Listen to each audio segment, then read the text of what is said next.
This is Opposite Attractions, Season 2, Episode 7. Everybody wants to be a cat. Or dinosaur. The challenge? A rock and roll dinosaur attraction.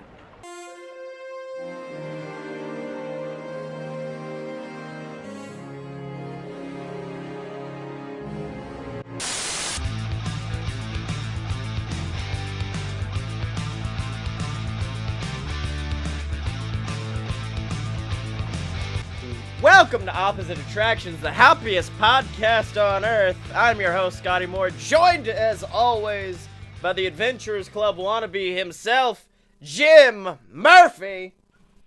Jumbo!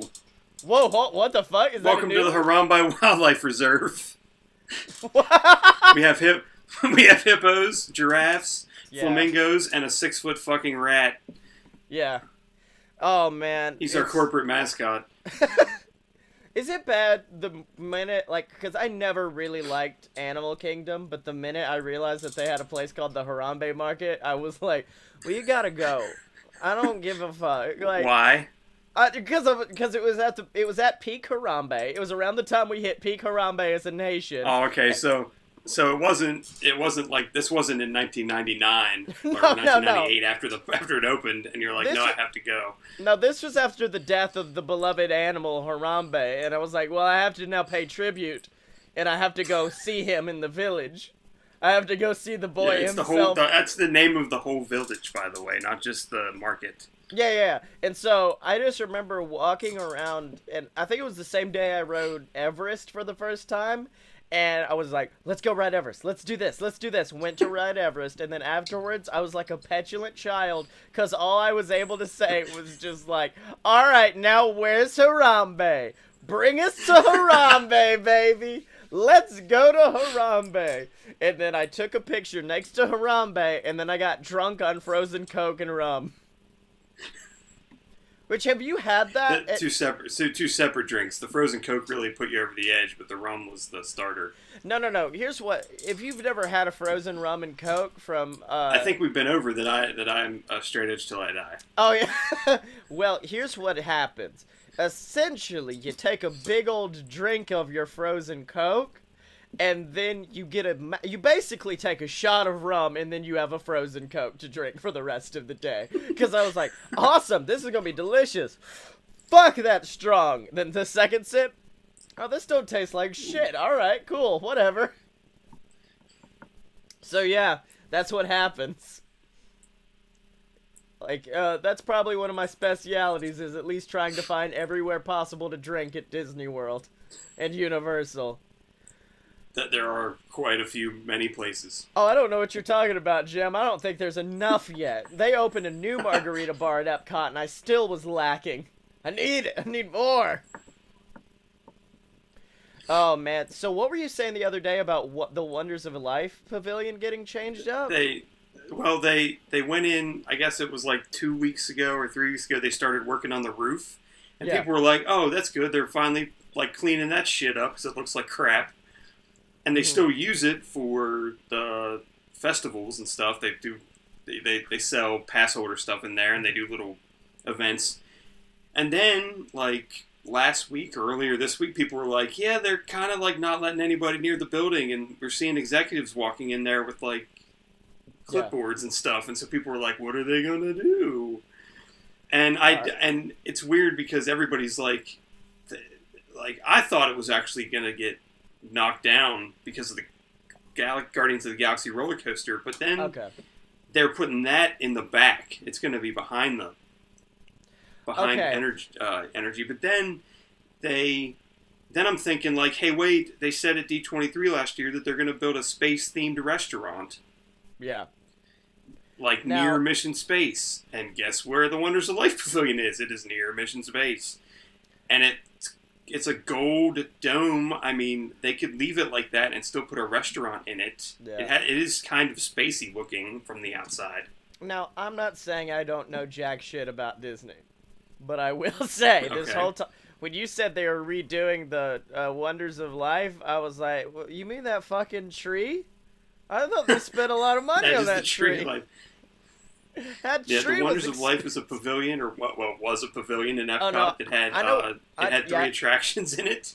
I know what you're talking about now. I went there during shit. It was during one of the festivals we went in there, and it was not even because we were excited about Yeah, the but you festival. didn't get to see the awesomeness that was the attractions. Oh There no, was no. Body Wars, so motion simulator, go into the Okay. body, that's fine. There was Cranium Command, which was you go inside a 12-year-old boy's head, and somehow it's not full of naked people. Yeah, dude, this is getting worse. It is the full more of you it is describe it is somehow full of like Norm from Cheers, I think, is in there, and Yeah. Hans and Franz from Saturday Night Live are in there. What the fuck? Yeah, if you can find video of it online, it almost makes less sense in context. But then the third attraction was a video starring Martin Short called "The Making of Me," and is about the birthing process. And What the fuck is this building? And What is this weird building? They had signs outside. They had signs outside like, "This is really not for children unless you want to spend the rest of your day answering questions like what the fuck was that? Why did I have to see where Martin Short came from?"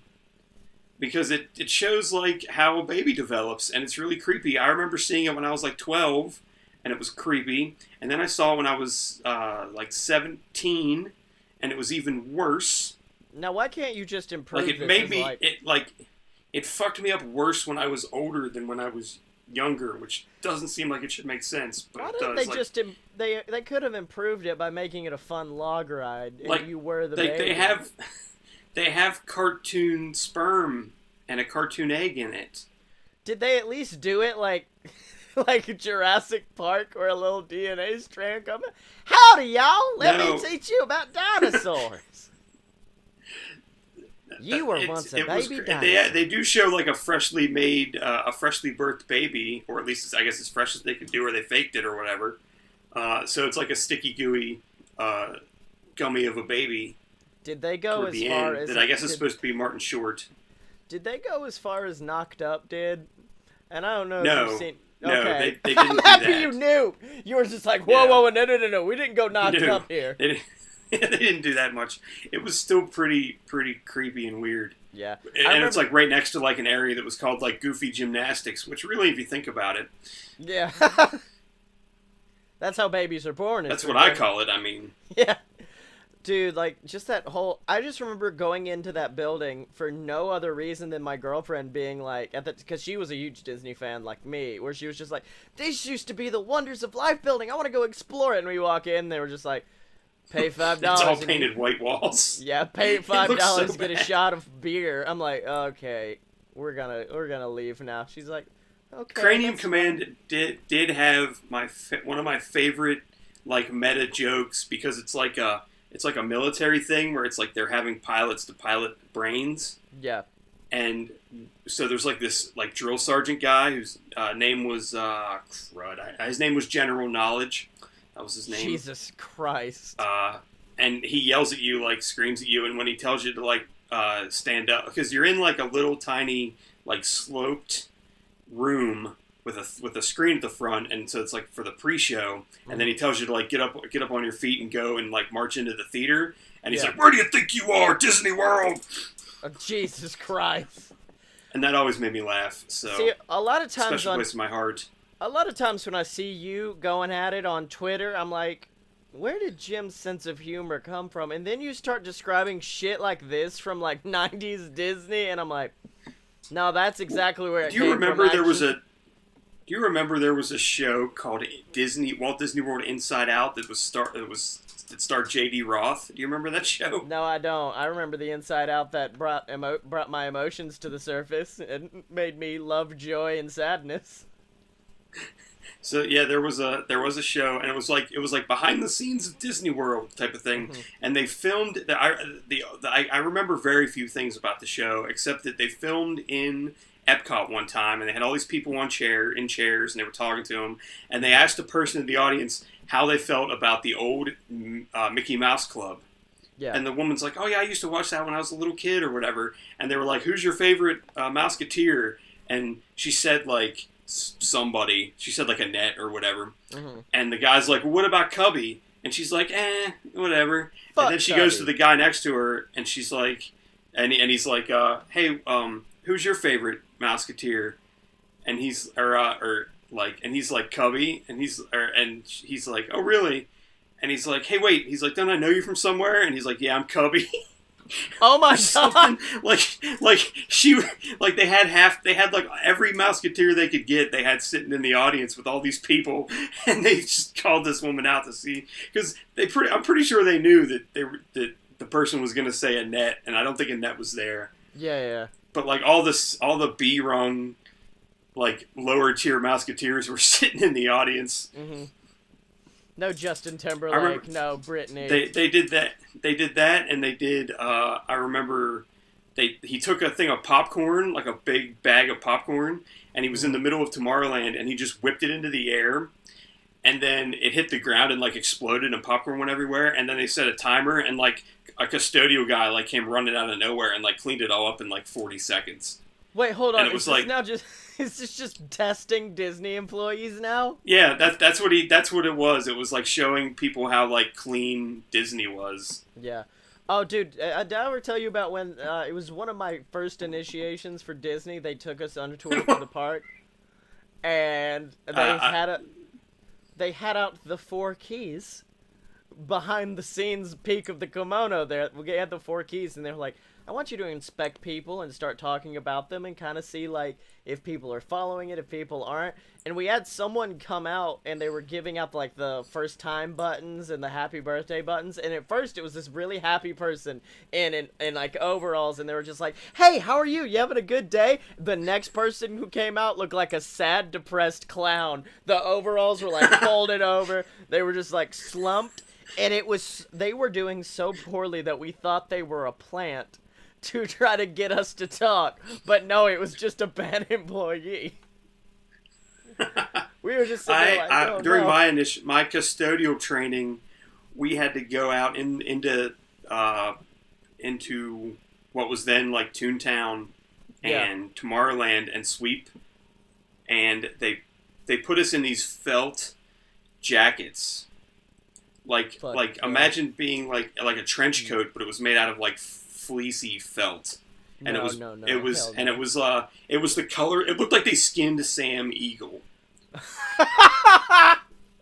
It was that exact color and type of material, and literally there's like 20 of us, and we're all wearing like most of us were in like business casual because that's what you had to wear. Yeah. So people like we're in like dress pants and dress shoes and like nice shirts, and then we had this weird ass jacket on. And we have, like, they're with us. Like, the people that were training us were with us. And we walk in, and there's literally, we're all dressed exactly the same, and we just freaked everyone out. It looked like the saddest Disney parade. Yeah.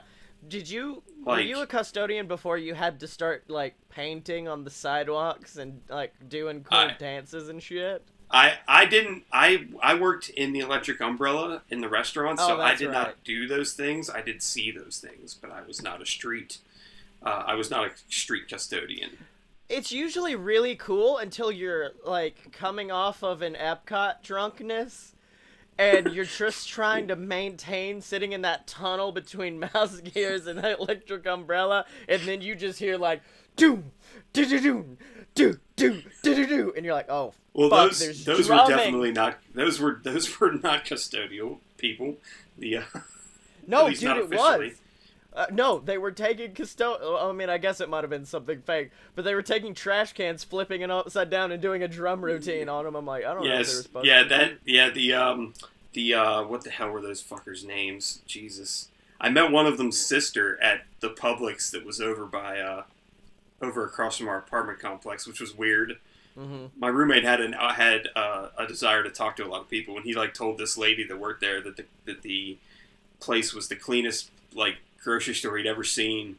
And he's like, I'm from Wisconsin, and she's like, oh, what are you down here for? And he told her, and she's like, oh, my brother works over there, and he's one of the Jameters. That is what their name was, the Jameters. Oh, he was one of the Jameters, and I saw those guys every fucking day. So I was like, oh my god, I know that dude. Yeah. But yeah, those are the Jameters. Fucking Jameters. I never did that. I never did that So, kind of stuff. Jim Murphy. This is a podcast about building our own theme park, because clearly we're the only ones skilled and talented enough to do it. And our theme park, of course, as we know, is called Vista. It's all about... Yes, it is called Vista. It is a theme park based on the internet. We tried to do it without dicks, and that lasted about half an episode. Yeah. Of course, the VIS is Vinteractive, Interactive, Sinteractive. Yeah, voting and interacting and streaming. Yeah. I forget voting every the internet time. kind of streaming, not the other. Yeah. Just pick a V word. Yeah, so vasectomies. We've had a good time so far, like, coming up with, I don't want to say less specific ride ideas. Like, we've kind of had a vaguer, like, concept of each episode, but I gave you a very specific challenge last week. And that challenge was that I wanted a ride that had fucking dinosaurs, and that had rock and roll in it, Jim Murphy. Yes. And so, I know you're excited, but I want to bring mine to the table first. Yeah, well, it is your turn to go first. And this ride is called No Name. It has no name. I have no idea. I may have come up with this in a bender like 2 minutes before the show started, but it's all right. So, you know how the dinosaur ride at Animal Kingdom, it's all about trying to save this dinosaur from extinction. You go back in time and you're like, we gotta get this dinosaur or whatever. Like, that's the deal. Well, mine is similar, except it's the exact opposite. You are ensuring the death of all dinosaurs. Because essentially an evil scientist, a lot of my rides feature evil scientists, but this one has an evil scientist that went back in time and stopped the meteor from hitting Earth, meaning all dinosaurs are now alive. Yeah, that seems like something an evil scientist would do, is stop a meteor from hitting the Earth. Well, yeah, because now he's like, look, it's my army of dinosaurs! And then, of course, you send back... He's not even German. He's just like a guy. He just decided to have the accent because... Yeah. And so then, the... We are the Terminators sent back to kill these dinosaurs. But, Jim, we can't kill these dinosaurs on their own. They're pure, innocent creatures. Instead, we kill them with the power of rock and roll. Because this is the first ever... karaoke-based theme park ride. And so, you go in, only 3 people get chosen. We've talked about it before, how, like, occasionally we'll have rides where only a few people get chosen to do stuff. And if you want to do that karaoke, you got to. But you also have to blow the fucking other dinosaur out of the water. Now, the first dinosaur you compete against is, he's kind of more of a grungy 90s Stegosaurus, and his name is Steggy Vetter. And you go up against Steggy Vetter, and he's like, Heaven floor, I'll surround like butterflies. And then you grab the microphone, and then you just belt out some shit to take on Steggy Vetter. And then Steggy Vetter's just like, you've bested me, ah! And then his ears explode, and it kills him. Now, in between each room, there's going to be, like, a nice little interlude room, because you don't really get to predict how long... Like, say your song is a little bit longer than the shorter than the person in front of you. You need some time. So there are these rooms that are kind of just, like, in between that let you kind of get a taste of rock and roll dinosaur world. And this first one is you kind of go through, like, this... I want to call it the Dino Ghetto.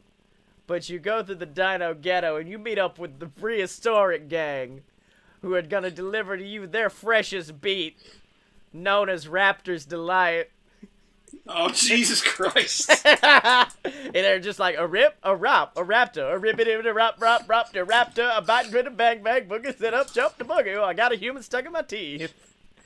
And so, there we go. And so, that's what's the in-between room. And then we may have some trouble with our licensing for this next room, because we're gonna have to go to fight. Okay.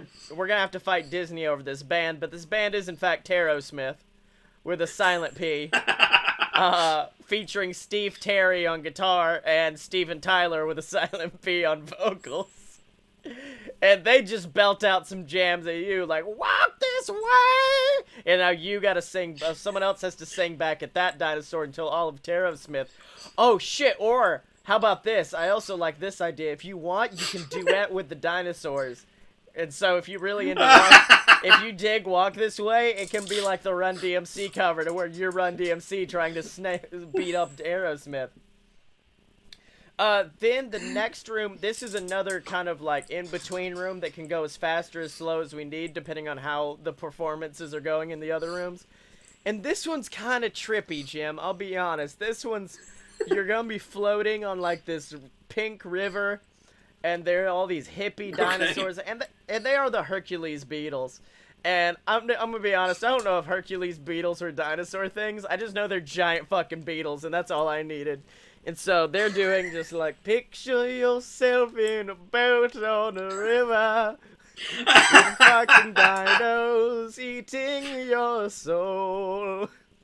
And so that's what happens with them. And then your final room, you go in there and you just hear,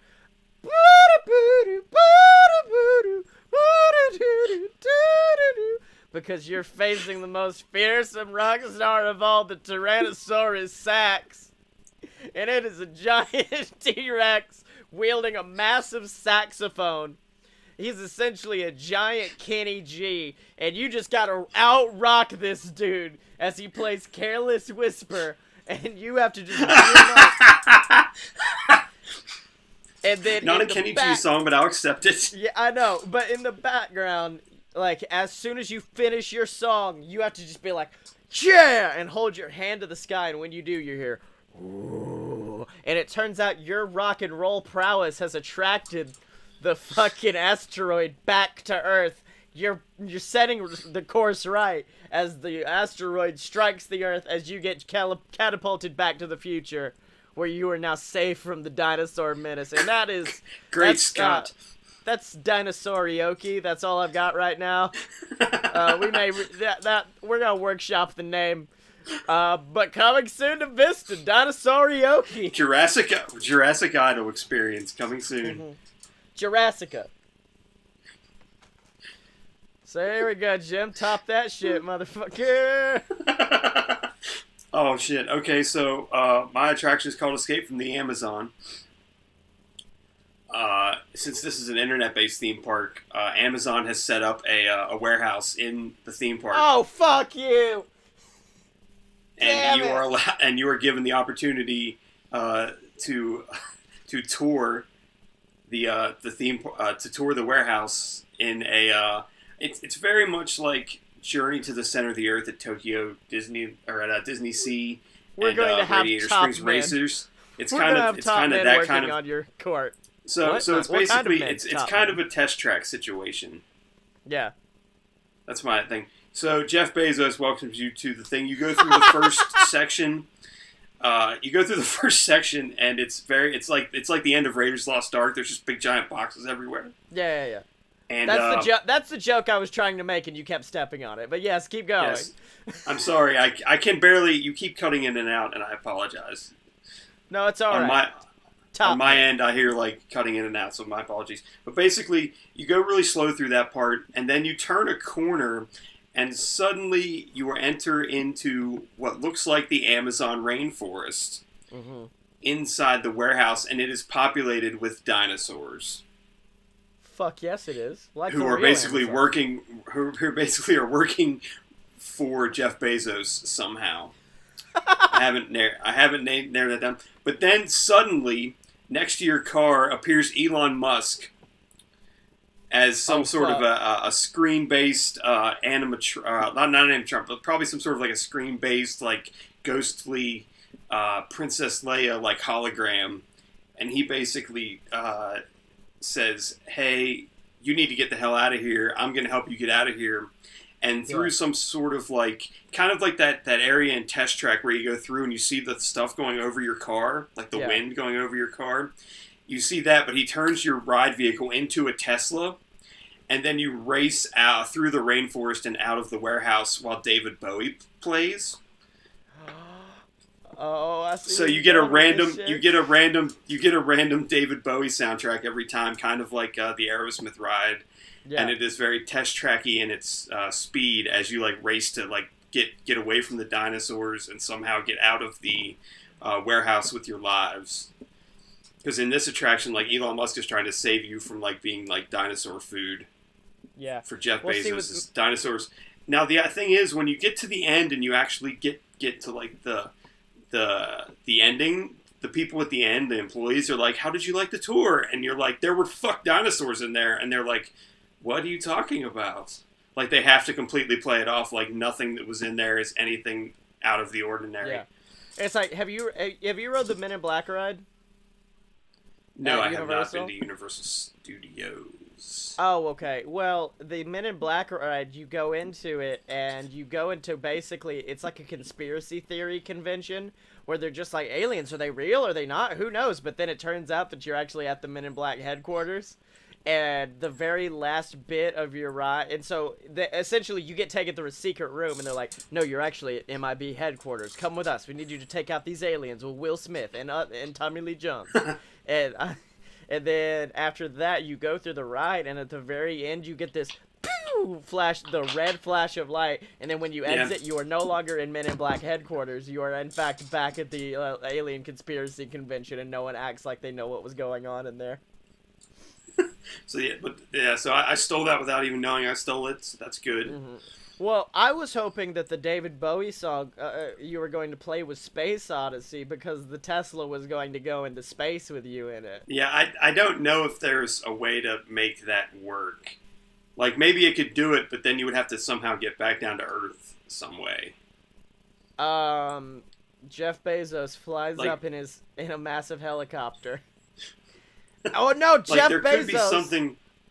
Jeff Bezos is turns out that he was also a dinosaur. He's the Bezosaurus, and the Bezosaurus is like a pterodactyl, and he flies up and he chomps onto you and drags you back to the earth.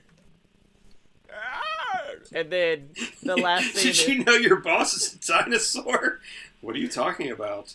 Well, we don't know what you mean. And then once you get back to Earth, Elon's waiting there with like a ray gun, and he fights off the Bezosaurus. And so just this massive battle between a giant fucking pterodactyl and Elon Musk with a flamethrower.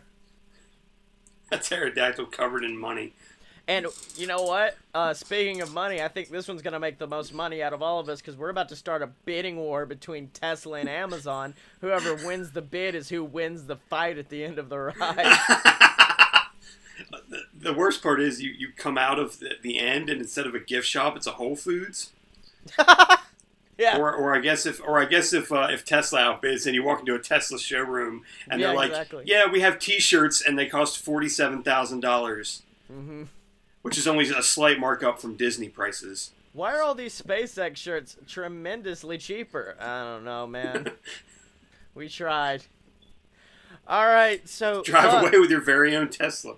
Yeah, exactly. Oh, man. So, Jim, do you have anything else, or have we covered it? No, I think we covered it. I do have your challenge for next week, though. Oh, shit. Okay. I'm not going to go as specific as you did, but we haven't really done this on the show as a challenge yet. So I want to do an attraction that involves trying to get a high score. Okay, so like a Buzz Lightyear Space Ranger spin or a Toy Story Land or something. Yeah, like that. Like you're going against everyone else that's ridden the ride trying to get a high score. It doesn't matter how you get it. I'm sure yours will involve a dick of some kind. Yeah, no, hold on a second. What's a good song about a dick? Because, dude, I've broken my streak. One of the songs has to be about a dick. When a Man Loves a Woman by Michael Bolton. Hold on, no, I definitely think there's an Aerosmith song about... Aerosmith song about penis. Google. Oh, man. Let's think about this. No, I've already got it. No, I've already got it. It's definitely big 10-inch record. It's definitely big 10-inch record. Okay, so when you go up against Aerosmith, they play big 10-inch record. and they fucking have a giant inflatable dick. There we go. Sorry, I had to keep that streak going before we ended. Keep the streak alive of a fully dick involved. Actually, you know, Disney is famous for having the hidden Mickeys around their park. We have hidden Dickies around ours. Bunch of small hidden. Yeah, my ride also has a dick in it, but it's Jeff Bezos. Yeah. All right, so Jim Murphy, where can they find you on the internet? Oh, jeez. I am at Apparently Smart on Twitter and probably other places I can't remember. But that's mostly where I spend my time. All right. And you can find me on Twitter at ScottyMo. That's SCOTTYEMO. Make sure to buy all my books on Amazon. There's Queasel Corp Risen in the brand new book BS versus the Gods, the book where me and my buddy Blake Tanner take on Grecian gods in a mashup of American gods, supernatural, a lot of whiskey. All kind of fits together into one book. So make sure to check out all of those amazing books, ladies and gentlemen. Make sure, if you guys are enjoying this show, to help us out on Patreon. We are on Patreon at patreon.com/aloadofbs. Make sure to support that and all the other amazing BS Network products over there, like Fight Boys, like A Load of BS, like all your favorites over there. And check them all out at aloadofpurebs.com while you're at it, ladies and gentlemen. And make sure to pick up Listen to my other old show, too. Oh, yeah. I don't do anymore, sadly. We're going to bring back a horrible premise. We just have to Yeah, that's why I'm wearing my horrible premise shirt. We have to be famous first. And then, of course, make sure to buy all your Opposite Attraction merch over at merch.aloadofpurebs.com in the Opposite Attractions section. I have yet to get us a Vista shirt. I want to. I just know I have to find a way to put a dick on a shirt that people will still buy. That's going to be the difficult part, I think. But yeah, make sure to buy all that over there for you. Make sure to check out all the other older episodes at opposite-attractions.com. Make sure to check out our first season where we built our theme park Apex. It was all about superheroes.